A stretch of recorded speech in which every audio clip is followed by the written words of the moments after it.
Next question, ప్రాచీన కాలంలో జైన మతం ప్రధానంగా ఏ ఏ ప్రాంతంలో ప్రాచుర్యం పొందింది? Option A Karnataka, option 2 B Kalinga, option C Andhra, option D Telangana. ఇక్కడ option 1 A B is the right answer. ముందు వీడియోలో మీకు చెప్పినట్లుగా జైన మతం అనేది కర్ణాటకలోని కళింగలోని ప్రాచుర్యం పొందింది. ఆంధ్రాలో బౌద్ధ మతం బాగా ప్రాచుర్యం పొందింది. సో ఇక రైట్ ఆన్సర్ ఈజ్ ఏబి. జైన మతానికి సంబంధించిన ఈ క్రింది వాటిలో తప్పుగా జతపరిచిన దానిని గుర్తించము. ఆప్షన్ 1 జైన మత స్థాపకుడు వృషభనాథుడు. ఆప్షన్ 2 జైన మత చారిత్రాత్మక స్థాపకుడు పార్శ్వనాథుడు. ఆప్షన్ 3 జైన మత నిజ స్థాపకుడు వృషభనాథుడు. ఆప్షన్ 4 23వ తీర్థంకరుడు పార్శ్వనాథుడు. Right answer is option 3. ఎందుకనంటే ఇక్కడ జైనమత నిజమైన స్థాపకుడు వృషభనాథుడు అని ఇచ్చాడు. కానీ వృషభనాథుడు కాదు కదా, మనకి ఎవరు? వర్ధమాన మహావీరుడు. నిజ స్థాపకుడు వర్ధమాన మహావీరుడు.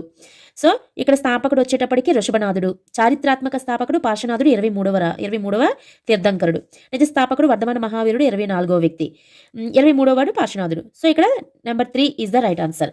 నెక్స్ట్ క్వశ్చన్, ఆంధ్రప్రదేశ్ రాష్ట్ర చిహ్నమైన పూర్ణ కుంభము ఎక్కడ ఉన్నది? Option 1 Nagarjunakonda, option 2 Bhattiprolu, option 3 Jaggayyapeta, option 4 Amaravati. Right answer is Amaravati. Amaravati అంటే ధరణికోట. దిముకుడు అనేటువంటి చర్మకారుడు, దిముకుడు అనే చర్మకారుడు తన కుటుంబంతో కలిసి వచ్చి అమరావతి స్తూపం ఏదైతే ఉందో ఈ అమరావతి స్తూపంనకు పూర్ణకుంభంను బహుకరించినట్లుగా మనకి చిత్రించబడింది అనమాట. అంటే పూర్ణకుంభం అనేది ఎక్కడుంది? అమరావతిలో ఉందన్నమాట. ఈ అమరావతి స్తూపం అనేటప్పటికి ముందు వీడియోలో మనం చెప్పుకున్నట్లుగా ఆంధ్రాలో నాగులు, యక్షులు, సబరుల సంస్కృతి ఏదైతే అమలులో ఉందో, నాగులు బౌద్ధ మతంలోకి మారినట్లుగా, అదేవిధంగా ఈ నాగ అశోకుడు లేదా నీలుడు అనే నాగరాజు సహాయంతోనే మహాదేవ భిక్షువు ధరణికోట లేదా అమరావతిలోని బౌద్ధ స్తూపాన్ని నిర్మించినట్లుగా కూడా బౌద్ధ సాహిత్యం చెప్తుంది. ఆ అమరావతి స్తూపానికి పూర్ణ కుంభాన్ని ఇచ్చినటువంటి వ్యక్తి దిముకుడు అనే చర్మకారుడు అనమాట. దాన్ని మనము రాష్ట్ర చిహ్నంగా తీసుకోవడం జరిగింది. నెక్స్ట్ క్వశ్చన్, సింహల విహారము ఎక్కడ బయటపడింది? Option 1 Jaggayyapeta, option 2 Ghantasala, option 3 Nagarjunakonda, option 4 Amaravati. Right answer is Nagarjunakonda. ఇక్కడ మనకి సింహల దేశానికి చెందినటువంటి బౌద్ధ భిక్షువులు ఉత్తర భారతదేశానికి వెళ్తున్నప్పుడు మధ్య మార్గంలో నాగార్జునకొండ దగ్గర ఆగి విశ్రాంతి తీసుకొని వెళ్తూ ఉండేవారు. అదేవిధంగా ఇక్కడ నాగార్జునకొండ అనేది మహాయాన మతానికి మంచి ప్రాచుర్యం పొందినటువంటి ప్రాంతం. సింహల దేశ బౌద్ధ భిక్షువులందరూ కూడా హీనయాన మతానికి సంబంధించిన వారు. సో హీనయాన మతాన్ని నాగార్జునకొండకు వచ్చి వాళ్ళు ప్రచారం చేసేవారు. ఆ విధంగా కూడా వీళ్ళు నాగార్జునకొండకు వచ్చి విశ్రాంతి తీసుకొని వెళ్ళేవారు. కావున సింహల దేశ రాజులు ఇక్కడ నాగార్జునకొండ దగ్గర సింహల విహారాన్ని నిర్మించడం జరిగింది. అటువంటి సింహల విహారం మనకి నాగార్జునకొండలో బయటపడింది. నెక్స్ట్ క్వశ్చన్, ఋగ్వేదంలో ప్రస్తావించబడిన తీర్థంకరుడు ఎవరు? ఆప్షన్ 1 పార్శ్వనాథుడు, ఆప్షన్ 2 వర్ధమాన మహావీరుడు, ఆప్షన్ 3 వృషభనాథుడు, ఆప్షన్ 4 పైవారందరు. రైట్ ఆన్సర్ ఈజ్ వృషభనాథుడు. మనకి ఋగ్వేదం అనేది వృషభనాథుడు అనే తీర్థంకరుడు గురించి మనకి వివరించిందనమాట. అంటే ఎవరు ఇతను? ఫస్ట్ తీర్థంకరుడు. 24 మంది తీర్థంకరులో పార్శ్వనాథుడు 23వ వ్యక్తి, వర్ధమాన మహావీరుడు 24వ వ్యక్తి, మొదటివాడు వృషభనాథుడు. ఈ వృషభనాథుడి గురించి మనకి ఋగ్వేదంలో ప్రస్తావించబడింది. జైనమత స్థాపకుడు అనేటప్పటికీ మనకి 23వ తీర్థంకరుడు పార్శ్వనాథుడు, నిజ స్థాపకుడు వర్ధమాన మహావీరుడు. ఈ వర్ధమాన మహావీరుడు యొక్క తాత్విక గురువు ఎవరు అంటే మక్కలి గోసాలిపుత్రుడు. ఇతను అజీవక మత స్థాపకుడు. మక్కలి గోసాలిపుత్రుడు అజీవక మత స్థాపకుడు అనమాట. సో ఇక్కడ రైట్ ఆన్సర్ ఇస్ వృషభనాథుడు. నెక్స్ట్ క్వశ్చన్, తీర్థంకరుడు అంటే అర్థం ఏంటి? ఆప్షన్ 1 దైవానికి లొంగియునుట, ఆప్షన్ 2 మోక్షానికి మార్గదర్శకుడు, ఆప్షన్ 3 జీవానికి కారణం తీర్థం, ఆప్షన్ 4 దైవానికి లొంగి ఉండకూడదు, ఆప్షన్ 2 మోక్షానికి మార్గదర్శకుడు ఇస్ ద రైట్ ఆన్సర్. అంటే తీర్థంకరుడు 24 మంది తీర్థంకరులు ఉంటారు. తీర్థంకరుడు అంటే మోక్షానికి మార్గదర్శకుడు అని అర్థం. Option 2 right answer. Next question, 24వ తీర్థంకరుడు జైన మహావీరుడు వర్ధమాన మహావీరుడు ఎక్కడ జన్మించాడు? Option 1 Vaishali, option 2 Gaya, option 3 Patna, option 4 Rajagriha. Right answer is Vaishali. ఇతను వైశాలి సమీపంలోని కుందానే గ్రామంలో జన్మించాడు. కుందానే గ్రామంలో. నెక్స్ట్ క్వశ్చన్, ఈ క్రింది వాణిలో సంప్రతికి సంబంధించి సరికానిది గుర్తించుము. ఆప్షన్ 1 అశోకుని మనవడు జైన మతాన్ని ప్రచారం చేశాడు. ఆప్షన్ 2 ఇతను జైన మత గురువు మక్కాలి గోసాలిపుత్రుడు.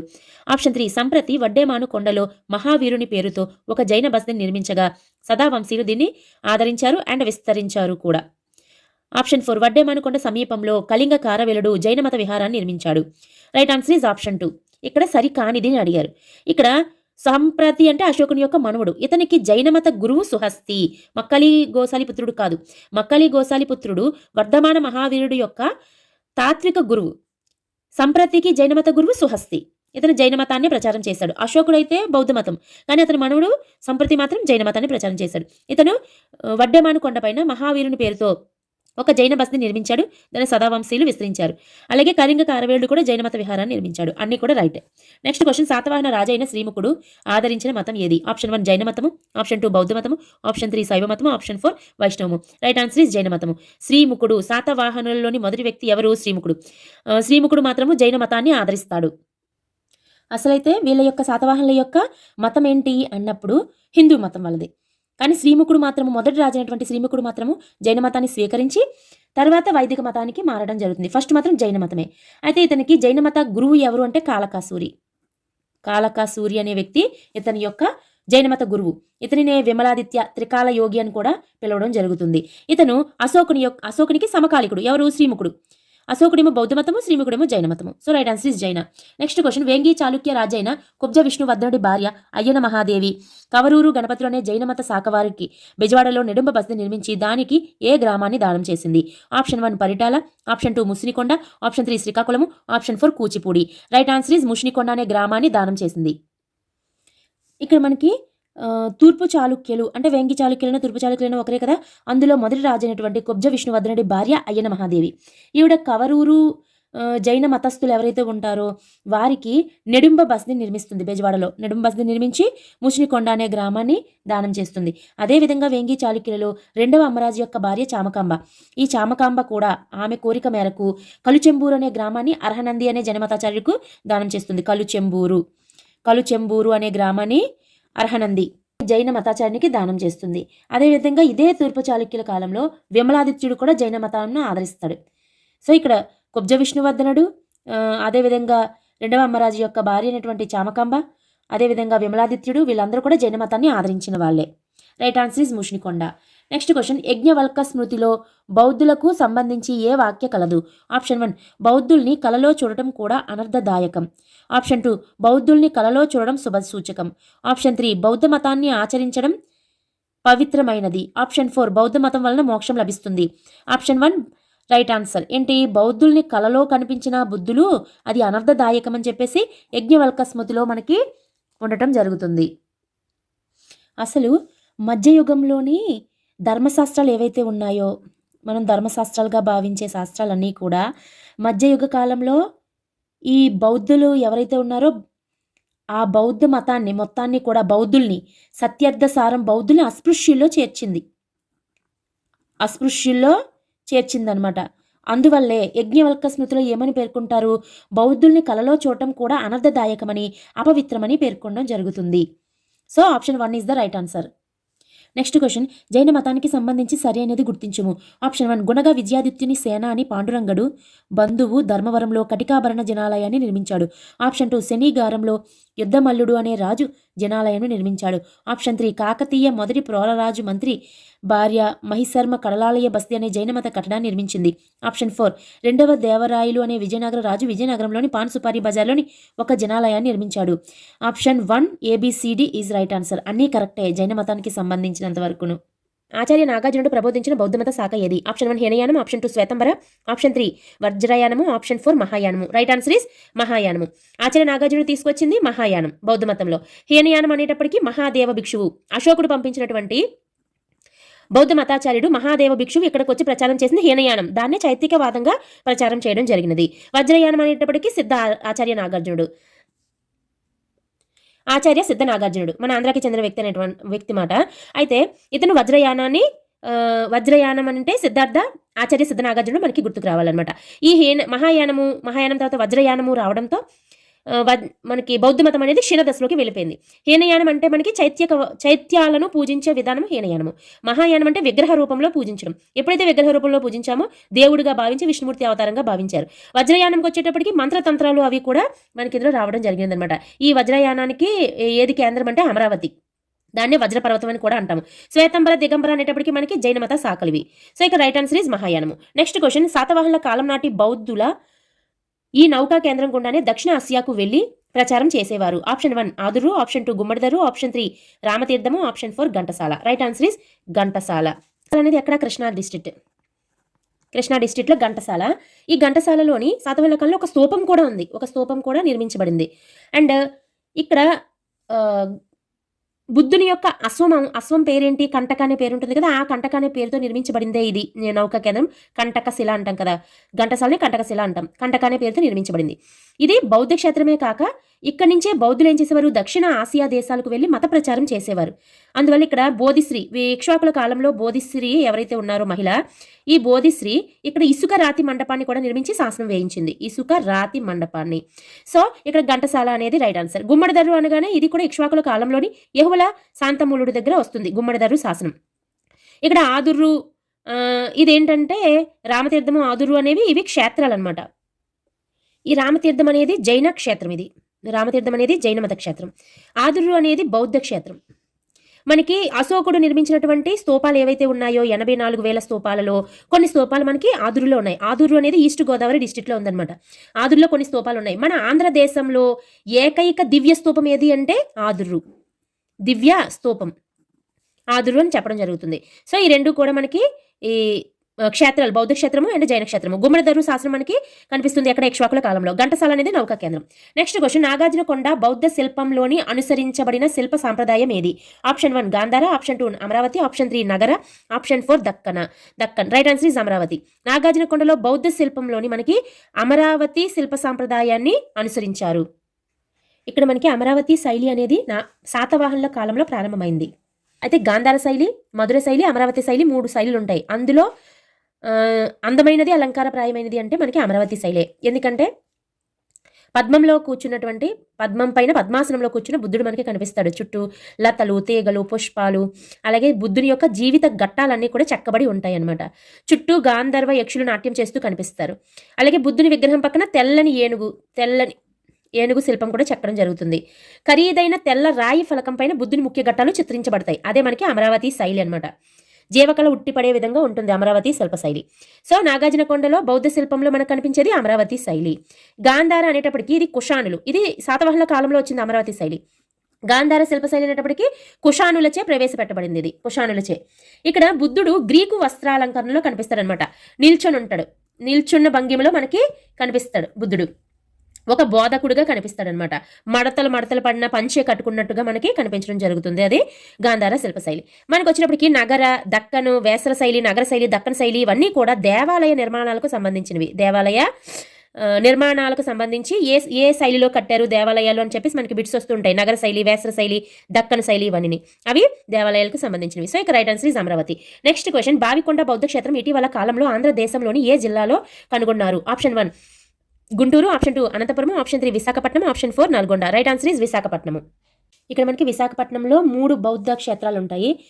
అవి ఏంటంటే బావికొండ ఒకటి, తొట్లకొండ ఒకటి అండ్ శంకరం ఒకటి. ఇప్పుడు క్వశ్చన్లో అడిగినటువంటి బావికొండ అనే బౌద్ధ క్షేత్రం ఇది హీనయాన బౌద్ధ క్షేత్రం అనమాట.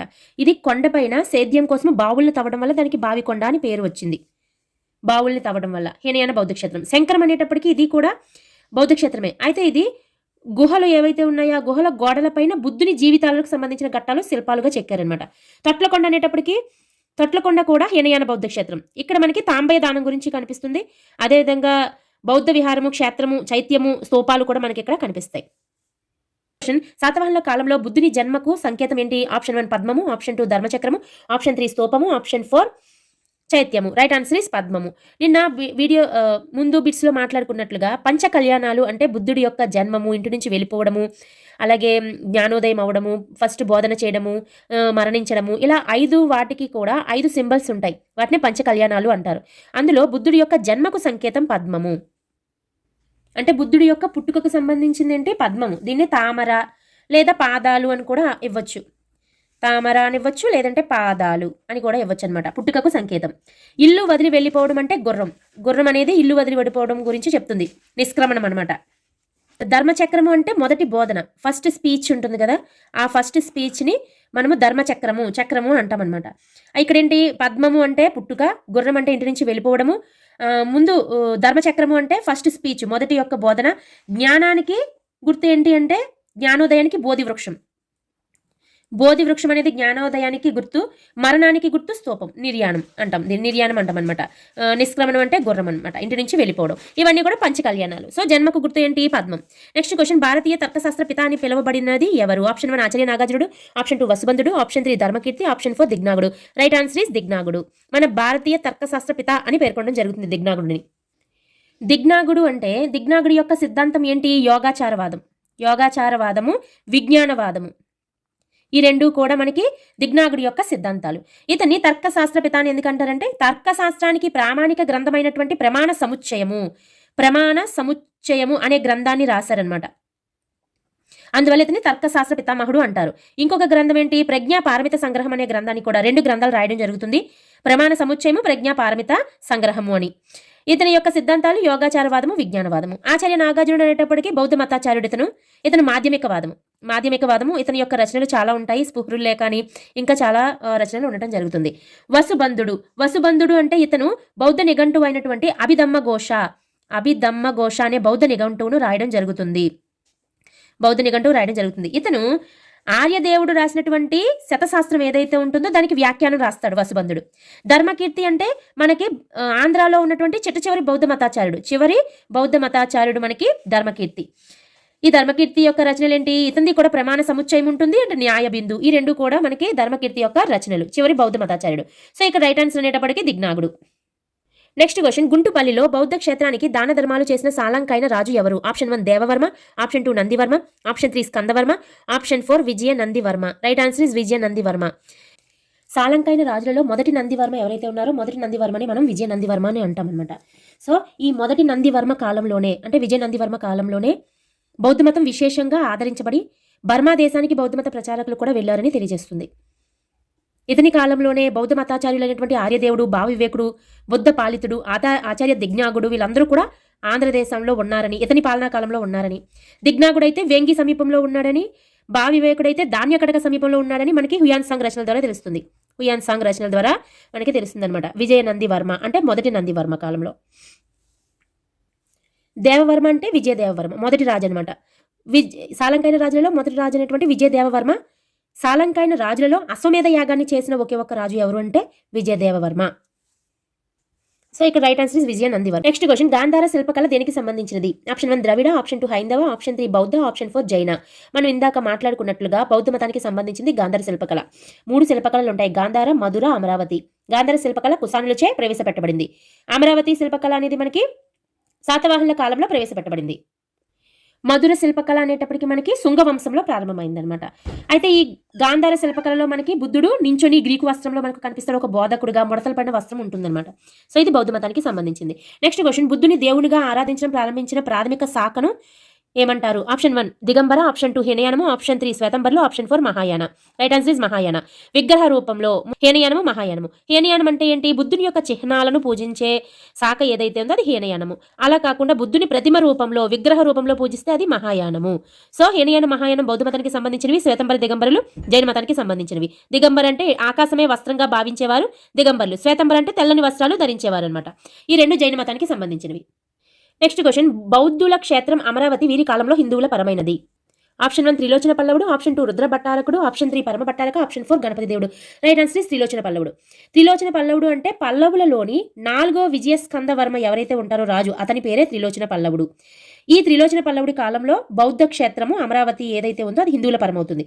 ఇక్కడ మనకి యాక్చువల్గా ఇంకొక రాజు పేరు ఇవ్వాలి. విష్ణు కుండిన రాజులలో 2వ మాధవవర్మని ఇచ్చాడు అనుకోండి, అది ఆన్సర్ అవుతుంది. ఎందుకంటే పర్టికులర్గా మనకి జోగనాడ్ బుక్లో ఎలా ఉంటుంది, 2వ మాధవవర్మ కాలంలో అమరావతి బౌద్ధ క్షేత్రం హిందువుల చేతిలోకి వెళ్ళిపోయింది అని చెప్పి రాసి ఉంటుంది. ఇక్కడ అది లేదు కాబట్టి ఇక్కడ త్రిలోచన పల్లవుడు, 2వ మాధవవర్మ ఈ 2 కూడా ఎట్ ఏ టైము ఇద్దరు కూడా సమకాలికులు. ఈ సమకాలికుల టైంలో ఈ బౌద్ధ మతం అనేది బాగా క్షీణించి హిందువుల చేతిలోకి వెళ్తాయి అనమాట బౌద్ధ క్షేత్రాలు. అప్పుడు త్రిలోచన పల్లవుడు ఉంది కాబట్టి ఇక్కడ త్రిలోచన పల్లవుడు అనేది రైట్ ఆన్సర్ అవుతుందన్నమాట. ఈ త్రిలోచన పల్లవుడు బృహత్ శరణులనే ఒక బ్రాహ్మణులను ఆంధ్రదేశానికి రప్పించి వైదిక మతాభివృద్ధికి చాలా ఎక్కువగా తోడ్పడతాడనమాట ఇతను. ఈ త్రిలోచన పల్లవుడు వైదిక మతాభివృద్ధి కోసం అని చెప్పేసి బౌద్ధ మతము, జైన మతం రెండింటిని కూడా క్షీణింపచేస్తాడు. అందులో భాగంగా మనకి పల్లవ రాజు ఇతను త్రిలోచన పల్లవుడు ఎవరైతే ఉన్నారో ఇతను తెనాలిలోని జైన దేవాలయాన్ని ధ్వంసం చేసి రామలింగేశ్వర దేవాలయంగా తీర్చిదిద్దుతాడు. జైన దేవాలయాన్ని కూడా ధ్వంసం చేస్తారనమాట. సో ఇతను వైదిక మతాభివృద్ధికి ఎక్కువగా కృషి చేసిన వ్యక్తి, పల్లవుల రాజు. నెక్స్ట్ క్వశ్చన్ సుత్తనిపాతం అనేది ఏ మత గ్రంథము? ఆప్షన్ 1 జైన మతము, ఆప్షన్ 2 హిందూ మతము, ఆప్షన్ 3 బౌద్ధ మతము, ఆప్షన్ 4 అజీవక మతము. రైట్ ఆన్సర్ ఇస్ బౌద్ధ మతము. బౌద్ధ మతానికి సంబంధించిన మత గ్రంథమే సుత్తనిపాతము. ఇక్కడ ఏంటంటే బౌద్ధ మతము ఆంధ్రదేశంలోకి ప్రవేశానికి సంబంధించి కొన్ని సిద్ధాంతాలు ఉంటాయి. అందులో సుత్తనిపాతం ఒకటి, అదేవిధంగా హుయాన్ సాంగ్ వజ్రయానం ఒకటి. వజ్రయానం అనేది ఇంకొక సిద్ధాంతము, హుయాన్ సాంగ్ యొక్క వజ్రయానం. అలాగే చుల్లకళింగ జాతక కథ, చుల్లకళింగ జాతక కథ ఇది ఒక సిద్ధాంతము. అలాగే పరమార్థ దీపని ఇవి 4 సిద్ధాంతాలు అనమాట. ఈ 4 కూడా ఆంధ్రదేశంలో బౌద్ధ మతం ప్రవేశానికి సంబంధించిన సిద్ధాంతాలు. అందులో సుత్తనిపాతం అనేది ఒక సిద్ధాంతం. దీని ప్రకారము సుత్తనిపాతం అనేది మనకి 16 జనపదాలు ఉంటాయి కదా. 16 జనపదాల్లోని ఒక జనపదం ఏంటి? అస్మక జనపదం మన తెలంగాణకు సంబంధించింది. అస్మక రాజ్యంలోని బావరి అనే బ్రాహ్మణుడు ఉండేవాడు అనమాట. అస్మక రాజధాని ఏంటి? బోధన్. మనము నిన్న వీడియోలో మాట్లాడుకున్నట్లు బోధన్ అంటే బహుధాన్యపురము, బోధన్ బహుధాన్యపురము అన్న ఒకటే. ప్రెసెంట్ నిజామాబాద్ డిస్ట్రిక్ట్ ఏదైతే ఉందో అదే బోధన్ అనమాట. అప్పుడు మనం బిట్స్లో ఏమని డిస్కషన్ చేసుకున్నాము? హిందూ మతం కానీ బౌద్ధ మతం కానీ అదేవిధంగా జైన మతం కానీ బాగా ప్రసరించింది ఈ ప్రాంతంలో అని తెలియజేస్తున్నారనమాట. ఆ బోధన్ అనేది అస్మక రాజ్యానికి రాజధాని. ఆ అస్మక రాజ్యంలో ఒక బ్రాహ్మణుడు ఉండేవాడు బావరి అని. అతను ఏం చేస్తాడంటే బుద్ధుని గురించి తెలుసుకొని రమ్మని చెప్పేసి కొంతమంది శిష్యులు మగధకు పంపిస్తాడు. వాళ్ళు మగధకు వెళ్ళి అక్కడ బుద్ధుని యొక్క సిద్ధాంతాలకి ప్రభావితులై అక్కడే ఉండిపోతారు. కొంతకాలం తర్వాత శిష్యులలో ఇద్దరు పింగియా అలాగే కౌండిన్య అనే వ్యక్తులు వచ్చి అస్మక రాజ్యానికి వచ్చి బావరికి బుద్ధుని సిద్ధాంతాల గురించి వివరిస్తారు. దీంతో బావరి కూడా బాగా ప్రభావితుడయ్యి బౌద్ధ మతాన్ని స్వీకరించి అస్మక రాజ్యంలో బౌద్ధ మతాన్ని వ్యాప్తి చేసినట్లుగా చెప్తుంది ఈ సుత్తనిపాతం అనే గ్రంథం అనమాట. ఈ మత గ్రంథం ఇది ఒక సిద్ధాంతం. సో ఇక్కడ బౌద్ధ మతం is right answer. Next question బౌద్ధ మతాన్ని స్వీకరించిన బట్టిప్రోల్లో నివసించు జాతి. ఆప్షన్ 1 నాగులు, ఆప్షన్ 2 పులిందులు, ఆప్షన్ 3 యక్షులు, ఆప్షన్ 4 ద్రవిడులు. రైట్ ఆన్సర్ ఇస్ యక్షులు. బౌద్ధ మతము ఆంధ్రాలోకి వచ్చేటప్పటికి మనకి బౌద్ధ జైన మతాలు రెండు కూడా వచ్చేటప్పటికి కోస్తా ఆంధ్రాలోని నాగులు, యక్షులు, శబరజాతి సంస్కృతి ఉండేది. తెలంగాణలో రాయలసీమలోని బృహత్ పలాయనపు నాగరికత ఉండేది. ఆ విధంగా మనకి ఫస్ట్ బౌద్ధ మతాచార్యుడు మహాదేవ భిక్షు వస్తాడు, నాగులని బౌద్ధ మతంలోకి మారుస్తాడు. తర్వాత యక్షులలోని శబరుడు, కుబేరుడు, యక్షరాజులలో శబరుడు, కుబేరుడు అనే రాజులు బౌద్ధ మతాన్ని స్వీకరించినట్లు మనకి అక్కడ ఒక స్తూపాన్ని నిర్మిస్తారు. బట్టిప్రోలులో గుంటూరులోని బట్టిప్రోలులో ఒక స్తూపాన్ని నిర్మిస్తారనమాట. నిర్మించి అక్కడ బట్టిప్రోలు నిగమ సభల శాసనం కూడా వేయించడం జరుగుతుంది ఈ కుబేరుడు అనే రాజు. సో ఇక్కడ బట్టిప్రోలులో నివసించే జాతి అంటే యక్షులు నివసించారనమాట. బౌద్ధ మతం స్వీకరించడానికి నాగుల దగ్గర అనేటప్పటికి నాగ అశోకుడు ఉండటం జరుగుతుంది. నెక్స్ట్ క్వశ్చన్ శివుడు ధ్యానంలో ఉన్నట్లే బుద్ధుడు ధ్యానంలో ఉండే రూపాన్ని ఏమంటారు? Option 1 Amitabha, option 2 Manjushri, option 3 Avalokiteshvara, option 4 Padmapani. Right answer is Manjushri. శివుడు ధ్యానంలో ఎలా కూర్చుంటాడో బుద్ధుడు కూడా అదే విధంగా ధ్యానంలో కూర్చోడని మంజుశ్రీ రూపం అని చెప్పేసి చెప్పడం జరుగుతుంది. నెక్స్ట్ క్వశ్చన్ ప్రసంగిక సాంప్రదాయ వాదము అని కొత్త వాదము ప్రవేశపెట్టినది ఎవరు? ఆప్షన్ 1 బుద్ధఘోషుడు, ఆప్షన్ 2 ఆచార్య నాగార్జునుడు, ఆప్షన్ 3 భావ వివేకుడు, ఆప్షన్ 4 బుద్ధపాలితుడు. రైట్ ఆన్సర్ ఇస్ బుద్ధపాలితుడు. ప్రసంగిక సాంప్రదాయవాదాన్ని ప్రవేశపెట్టింది ఎవరు? బుద్ధపాలితుడు. ఇక్కడ ఆచార్య నాగార్జునుడు అనేటప్పటికీ మనకి మాధ్యమిక వాదం వస్తుంది.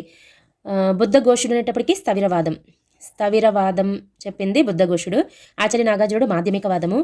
భావ వివేకుడు తార్కిక వాదం.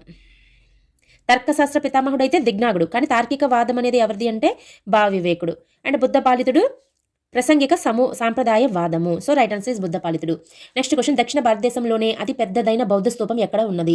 Option 1 Guntupalli, option 2 Nelakondapalli, option 3 Jaggayyapeta, option 4 Siddharthika. Right answer is Nelakondapalli. తెలంగాణలో ఉన్నటువంటి నేలకొండపల్లి అనేది దక్షిణ భారతదేశంలో, ఆంధ్రాలో అనేటప్పటికీ మారుతుంది, ఇండియాలో అనేటప్పటికీ వేరేది వస్తుంది, ఆంధ్రాలో అనేటప్పటికీ వేరేది వస్తుంది, కానీ దక్షిణ భారతదేశంలో అనేటప్పుడు తెలంగాణలో ఉన్న నేలకొండపల్లి అనేది అతి పెద్ద బౌద్ధ స్తూపము. ఇది ఎక్కడుంది? ఖమ్మం డిస్ట్రిక్ట్లో ఉంది. ఖమ్మంలో ఉన్న నేలకొండపల్లి అనేది అతి పెద్దదైన బౌద్ధ స్తూపం. గుంటుపల్లి అనేటప్పటికీ ఇది మన ఆంధ్రప్రదేశ్లో అతి ప్రాచీనమైన చైత్యం. అతి ప్రాచీనమైన చైత్యం ఏది అంటే గుంటుపల్లి అనమాట. ఒక పెద్ద గుహను తొలిచి గుహ ఆలయాన్ని నిర్మించినటువంటిది గుంటుపల్లి. నెక్స్ట్ ఈ జగ్గయ్యపేట, సిద్ధార్థిక చైత్యక వాదులలో మనకి పూర్వశైలి, ఉత్తర శైలి ఇవన్నీ వస్తాయి కదా. అందులో జగ్గయ్యపేట అనేది ఉత్తర శైలి అంటే మనకి జగ్గయ్యపేట. సిద్ధార్థిక అంటే మనకి ఏదొస్తుంది? గుడివాడ అనేది సిద్ధార్థిక. జగ్గయ్యపేట అనేది ఉత్తర శైలిలోకి వస్తుందన్నమాట. అయితే ఇక్కడ స్తూపాల్లో దక్షిణ భారతదేశంలో అతి పెద్దదైన స్తూపం అంటే నేలకొండపల్లి. ఆంధ్రాలో అతిపెద్ద స్తూపం అంటే అమరావతి. మన ఆంధ్రాలో అతి ప్రాచీన స్తూపం అంటే బట్టిప్రోలు. ఇండియాలో అతిపెద్ద స్తూపము అంటే మనకి సాంచి స్తూపం. సో ఇండియాలో అతిపెద్ద స్తూపం అంటే సాంచి. మరి ఇండియాలో అతి ప్రాచీన బౌద్ధ స్తూపం అంటే పిప్రవాహ. విప్రవాహ అనేది అతి ప్రాచీనమైనది. ప్రపంచంలో అతిపెద్ద స్తూపము అంటే బోరోబుదుర్ స్తూపం ఇండోనేషియాలో ఉంది. బోరోబుదుర్ అది ఎక్కడ ఇండోనేషియాలో. అది ఎవరు పూర్ణవర్మ నిర్మించాడనమాట. ఈ విధంగా స్తూపాలు మనం ఒకసారి చెక్ చేసుకోవాలన్నమాట. ఇక్కడ మనకి దక్షిణ భారతదేశంలో అంటే నేలకొండపల్లి, ఖమ్మంలోని తెలంగాణలో ఉన్నటువంటి స్తూపము. నెక్స్ట్ క్వశ్చన్, క్రింది వాణిలో పంపకవికి సంబంధించి సరికానిది గుర్తించుము. ఆప్షన్ 1 అరికేసరి కోరిక మేరకు మహాభారతాన్ని కన్నడ భాషలో అనువదించారు. ఆప్షన్ 2 పంపకవి విక్రమార్జున విజయంను కన్నడంలో రచించారు. ఆప్షన్ 3 రెండవ అరికేసరి పంపకవికి కవితా గుణార్ణవుడు అనే బిరుదును ఇచ్చారు. ఆప్షన్ 4 ఇతడు బౌద్ధ మతంను అనుసరించాడు. ఇక్కడ మనకి ఏమన్నారు, సరి కానిది అని అడిగారు. ఇక్కడ మనం డైరెక్ట్గా చూడొచ్చు, పంపకవి అనేవారు కన్నడ త్రయంలో ఒకరు అండ్ ఇతను జైన మతాభిమాని అనమాట. బౌద్ధ మతానికి చెందిన వ్యక్తి కాదు, జైన మతాభిమాని. సో ఇది రాంగ్ కాబట్టి ఇదే రైట్ ఆన్సర్ అవుతుంది. అది ఒకసారి చూసుకోండి. ఇతను రెండవ అరికేసరి దగ్గరే ఉంటారు కదా. అలాగే మహాభారతాన్ని రచించేటప్పుడు అందులో రెండవ అరికేసరి స్టోరీని కూడా చూపించి విక్రమార్జున విజయం అనే గ్రంథాన్ని రాయడం జరుగుతుందన్నమాట. ఇతనికి కవితా గుణార్ణవుడు అనే బిరుదు కూడా ఉంది. సో ఇక్కడ right answer is option 4. Next question, పంపకవి ఆది పురాణంను రచించి పంచకళ్యాణం గురించి ఎవరికి వివరించాడు. ఆప్షన్ 1 వర్ధమాన మహావీరుడు, ఆప్షన్ 2 పార్శ్వనాథుడు, ఆప్షన్ 3 ఋషభనాథుడు, ఆప్షన్ 4 పైవారందరికీ. రైట్ ఆన్సర్ ఇస్ ఋషభనాథుడు. పంపకవి ఆది పురాణంను రాస్తాడు. ఈ ఆది పురాణం అనేది ఈ ఋషభనాథుడి యొక్క జీవిత చరిత్రే. ఈ ఋషభనాథుడు మొదటి తీర్థంకరుడైనటువంటి ఋషభనాథుడి యొక్క జీవిత చరిత్రను పంపకవి ఆది పురాణం అనే పేరుతో రచిస్తారనమాట. సో నేను రచించి పంచకళ్యాణం గురించి ఎవరికి వివరించారు, ఋషభనాథుడికి వివరించారు. Right answer is option 3. Next, కర్కాలగుట్టలోని చక్రేశ్వరి అనే జైన విగ్రహాన్ని ప్రతిష్ఠించిన కవి ఎవరు. ఆప్షన్ 1 పంపకవి, ఆప్షన్ 2 జనవల్లభుడు, ఆప్షన్ 3 సోమదేవసూరి, ఆప్షన్ 4 పద్మకవి. రైట్ ఆన్సర్ ఈజ్ జనవల్లభుడు. జనవల్లభుడు అంటే ఎవరు, జనవల్లభుడు అంటే పంపకవి యొక్క సోదరుడు. ఇతను కర్కాలగుట్టలో చక్రేశ్వరి అనే జైన విగ్రహాన్ని ప్రతిష్ఠించాడు. పంపకవి అనేటప్పటికీ ఇతను విక్రమార్జున విజయాన్ని రచించడం జరిగినది. అదేవిధంగా ఆది పురాణాన్ని కూడా రచించారనమాట. రెండవ అరికేసరి దగ్గర ఆస్థానంలో ఉన్నటువంటి కవి వేములవాడ చాళుక్యరాజు రెండవ అరికేసరి ఆస్థానంలో. ఇక్కడ సోమదేవ సూరి అనేటప్పటికీ ఈ వేములవాడ చాళుక్య రాజులలో ఒక రాజు అనేటువంటి బద్దెగా నిర్మించినటువంటి సుభదామ అనే జైన దేవాలయంలో ప్రధాన ఆచార్యుడిగా నియమించబడతాడు సోమదేవ సూరి. సో ఇతని యొక్క గ్రంథాలు యశస్ తిలక, నీతి కావ్యామృత, యుక్తి చింతామణి, యశోధన మహారాజు చరిత్ర, ఇవన్నీ కూడా సోమదేవ సూరి యొక్క రచనలు అనమాట. పద్మకవి అనేటప్పటికీ ఇతను జినేంద్ర పురాణంని రచించిన వ్యక్తి. ఎవరు, పద్మకవి. జినేంద్ర పురాణము. వీళ్ళందరూ కూడా ఎవరు, జైన కవులు వీళ్ళంతా. సో ఇక రైట్ ఆన్సర్ ఇస్ జనవల్లభుడు. నెక్స్ట్ క్వశ్చన్, బుద్ధుడు ఆంధ్రదేశంలో ఈ ప్రదేశాన్ని దర్శించాడని ప్రతీతి. Option 1 Dharanikota, option 2 Bhattiprolu, option 3 Maisoli, option 4 Nagarjunakonda. Option 1 Dharanikota is right answer. యాక్చువల్గా ఏంటంటే బౌద్ధ మతము ఆంధ్రాలో ఏ విధంగా ప్రవేశించింది అన్న దానిలో కొన్ని సిద్ధాంతాలు ఉన్నాయి. ఆ సిద్ధాంతాల్లో హుయాన్ సాంగ్ యొక్క సిద్ధాంతం కూడా ఒకటి. హుయాన్ సాంగ్ ప్రకారం ఏంటంటే బుద్ధుడు మన ఆంధ్రదేశానికి వచ్చారని, సాలిహుండం, శ్రీకాకుళంలో సాలిహుండంనకు అచ్చటి నుంచి ధరణికోట వచ్చి ఇక్కడ కాలచక్రాన్ని ప్రవర్తింపచేసి 10 ధోరణులను నిక్షిప్తం చేశాడు కాబట్టి దానికి ధరణికోట, అమరావతికి ధరణికోట అని పేరు వచ్చిందని చెప్పేసి మనకి హుయాన్ సాంగ్ చెప్పడం జరుగుతుంది. అయితే ఇక్కడ ఈ 10 ధోరణులు ఏవైతే ఉన్నాయో అంటే ధర్మబోధ అనమాట. ఈ ధర్మబోధను ఎవరు విన్నారు, దశమల్ల అనే వ్యక్తి విన్నారని, కాబట్టి ఇతనే ఆంధ్రదేశంలో బుద్ధుడి యొక్క మొదటి శిష్యుడు అని చెప్పేసి చెప్పడం జరుగుతుంది. ఈ దశమల్ల తర్వాత ఆంధ్రదేశంలో ఆ విధంగా బౌద్ధ మతం వ్యాపించిందని కూడా మనం చెప్పడం జరుగుతుంది. సో ఆంధ్రదేశంలో ఈ ప్రదేశాన్ని దర్శించారని ప్రతిది అది ధరణికోట. నెక్స్ట్ క్వశ్చన్, స్థవిరవాదము సిద్ధాంతంను ప్రవేశపెట్టినది ఎవరు. ఆప్షన్ 1 బుద్ధఘోషుడు, ఆప్షన్ 2 దిగ్నాగుడు, ఆప్షన్ 3 బుద్ధ పాలితుడు, ఆప్షన్ 4 భావివేకుడు. రైట్ ఆన్సర్ ఇస్ బుద్ధఘోషుడు. స్థవిరవాదం సిద్ధాంతాన్ని ప్రవేశపెట్టింది ఎవరు, బుద్ధఘోషుడు. ఈ బుద్ధఘోషుడు మనకి హీనయాన బౌద్ధ ప్రతులను నాగార్జునకొండకు తీసుకుని వచ్చాడు. ఇతనే హీనయాన బౌద్ధ ప్రతులు ఏవైతే ఉన్నాయో హీనయాన మతానికి సంబంధించి వాటి నాగార్జునకొండకు తీసుకొచ్చింది ఎవరు అంటే బుద్ధఘోషుడు అనమాట. ఇతని యొక్క సిద్ధాంతం ఏంటి, స్థవిరవాద సిద్ధాంతము. ఇతను రచించిన గ్రంథాలు విశుద్ధమగ్గ ఒకటి అండ్ చుల్లవగ్గు ఒకటి.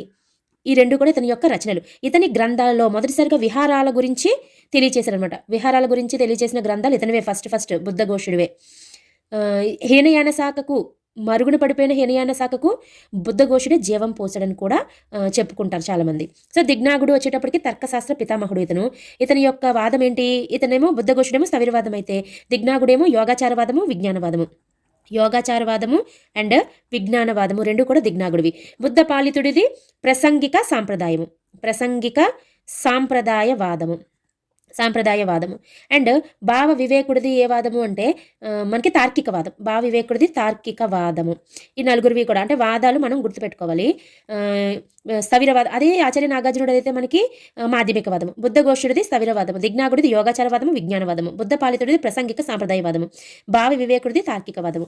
నెక్స్ట్ క్వశ్చన్, ఆర్యదేవుడు రచించిన గ్రంథము. ఆప్షన్ 1 రసరంజని, ఆప్షన్ 2 శతశాస్త్రము, ఆప్షన్ 3 స్పృహులేఖ, ఆప్షన్ 4 ప్రమాణ సముచ్చయము. రైట్ ఆన్సర్ ఇస్ శతశాస్త్రము. ఇతను ఆచార్య నాగార్జునుడి యొక్క శిష్యుడు ఆర్యదేవుడు. నాగార్జున తర్వాత బౌద్ధ పీఠాన్ని అధిష్ఠించింది ఎవరు అంటే ఆర్యదేవుడే. అది మనకి దేని ద్వారా తెలుస్తుంది? సోమదేవ సూరి రాసినటువంటి కథా సరిసాగరం ద్వారా మనకి తెలుస్తుంది. ఏమని? ఆచార్య నాగార్జున తర్వాత బౌద్ధ పీఠాన్ని అధిష్ఠించింది ఆర్యదేవుడు అని. ఇతను రాసిన గ్రంథము శతశాస్త్రం. శతశాస్త్రంతో పాటు చాలా ఉంటాయి. అందులో ఒక గ్రంథం ఏంటి అంటే శతశాస్త్రము. ఇక స్పృహులు లేఖ అనేటప్పటికీ ఆచార్య నాగార్జునుడిది. అండ్ ప్రమాణ సముచ్చయము ఎవరిది? దిగ్నాగుడిది. ఇది 2 చోట్ల ఉంటుంది. దిగ్నాగుడి దగ్గర ఉంటుంది అండ్ ధర్మకీర్తి దగ్గర కూడా ఉంటుంది. దిగ్నాగుడి దగ్గర, ధర్మకీర్తి దగ్గర. దిగ్నాగుడు అంటే తర్కశాస్త్ర పితామహుడు. ధర్మకీర్తి అంటే మనకి చిట్ట చివరి ఆంధ్రాలో ఉన్న చివరి బౌద్ధ మతాచార్యుడు అనమాట. కాంట్ ఆఫ్ ఇండియా అని కూడా అంటారు ఇతన్ని, ధర్మకీర్తిని. ప్రమాణ కీర్తిక న్యాయబంధు గ్రంథాలు రచించినది ఎవరు? ఆప్షన్ 1 వసుబంధుడు, option 2 Dharmakirti, option 3 Padmasambhava, option 4 ఆర్యశృంగుడు. Right answer is Dharmakirti. Dharmakirti గ్రంథాలు మనం జోగ్నాథ్ బుక్లో చూసుకున్నట్లయితే ప్రమాణ కీర్తిక అని ఉండదు, ప్రమాణ సముచ్చయం అని ఉంటుంది అనమాట. ప్రమాణ సముచ్చయం న్యాయబిందు అని ఉంటుంది. మన ఆంధ్రాలో చివరి బౌద్ధ మతాచార్యుడు ధర్మకీర్తి రాసినటువంటి గ్రంథాలు. ఇతనిని మనము కాంట్ ఆఫ్ ఇండియా అంటాము. అంటే యాక్చువల్గా జపాన్ తాత్వికుడైనటువంటి కాంట్ను పోలి ఉంటాయి అనమాట ఇతని భావాలన్నీ కూడా. అందుకని ఇతనిని కాంట్ ఆఫ్ ఇండియా అని అంటాము. ఇతని గురువు ఈశ్వరసేనుడు ఇతని యొక్క గురువు అనమాట. సో వసుబంధుడు వీళ్ళందరూ కూడా మనకి బౌద్ధ కవులు అనమాట. నెక్స్ట్ క్వశ్చన్, వజ్రయానానికి స్థావరం ఏది? ఆప్షన్ 1 సత్రసాల, ఆప్షన్ 2 గోలి, ఆప్షన్ 3 గుమ్మడిదరు, ఆప్షన్ 4 సాలిహుండము. ఇక్కడ మనకి వజ్రయానానికి స్థావరం అని అయినప్పుడు ఆప్షన్ 4 సాలిహుండం. అమరావతి ఉంటే అమరావతి ఆన్సర్ అవుతుంది. యాక్చువల్గా ఈ సాలిహుండం అనేది శ్రీకాకుళంలో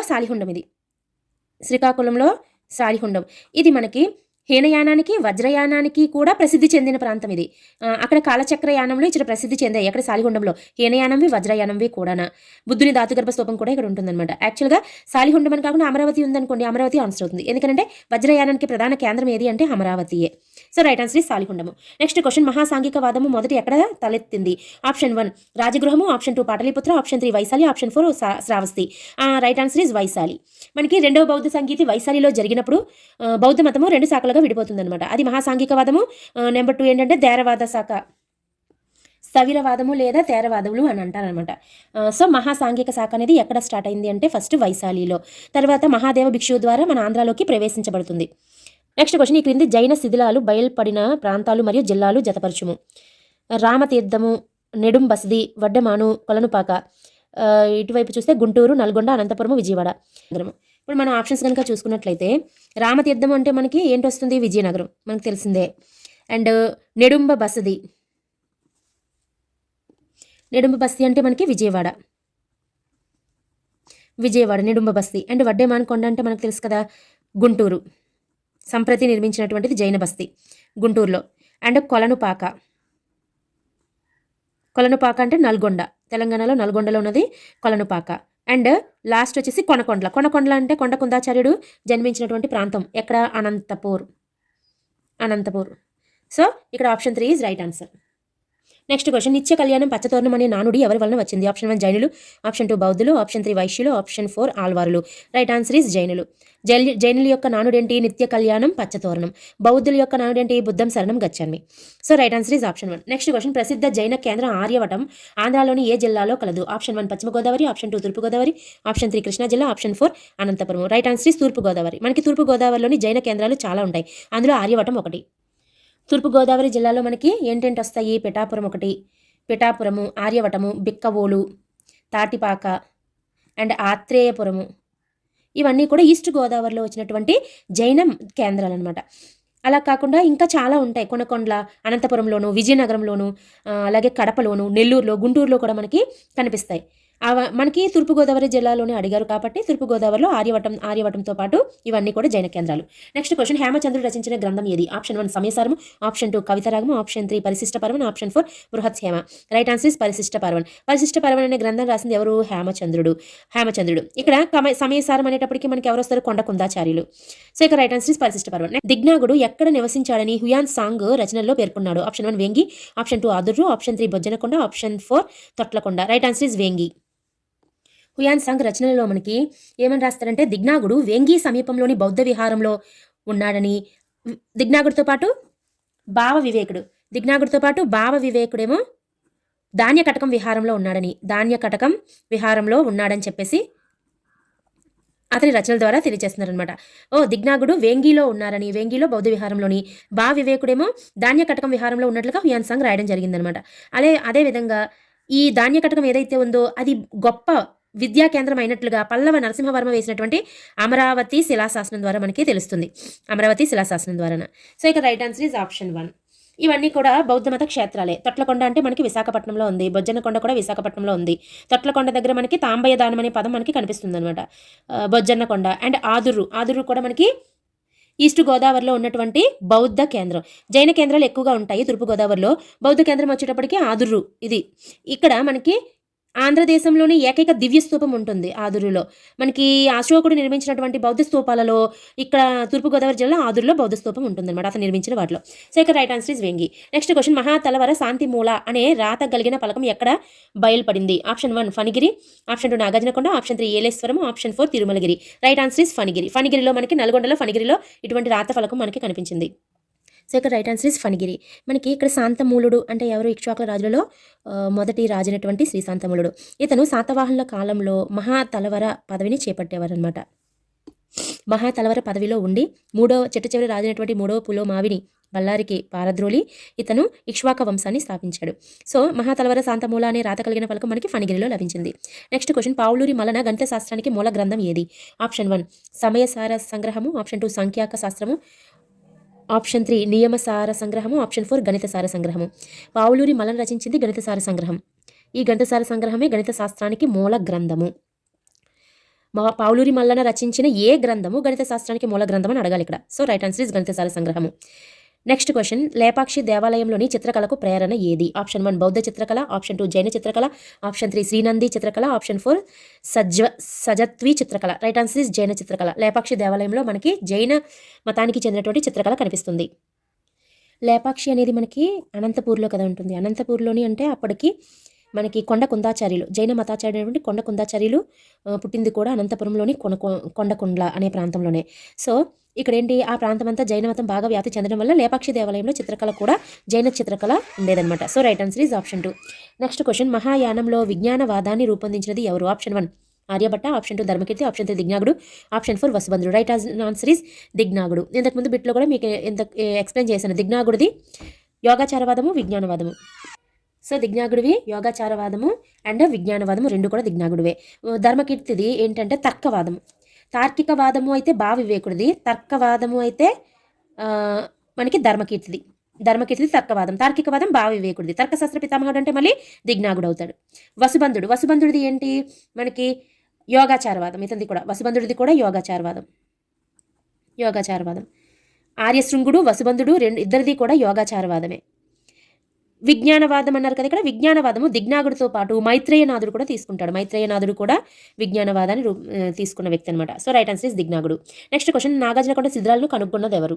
option 1 Rangaswami Saraswati, R S Saraswati, option 2 Alexander Rea, option 3 R Subrahmanyam, option 4 Krishnaswami. Right answer is R S Saraswati. Nagarjunakonda శిథిలాలను కనుక్కున్న వ్యక్తి. మనకి 1921లో మొదటిసారిగా శిథిలాలను కనుక్కున్నది ఎవరు అంటే ఆర్ఎస్ సరస్వతి. నెక్స్ట్ క్వశ్చన్, నాగార్జునకొండలో తొలి పరిశోధన జరిపినది ఎవరు? శిథిలాలను కనుక్కున్నది ఆర్ఎస్ సరస్వతి, కానీ పరిశోధనలు జరిపింది ఎవరు? Longhurst. 1927లో లాంగ్ హార్ట్స్ పరిశోధనలు జరపడం జరిగినది. So right answer is option 2.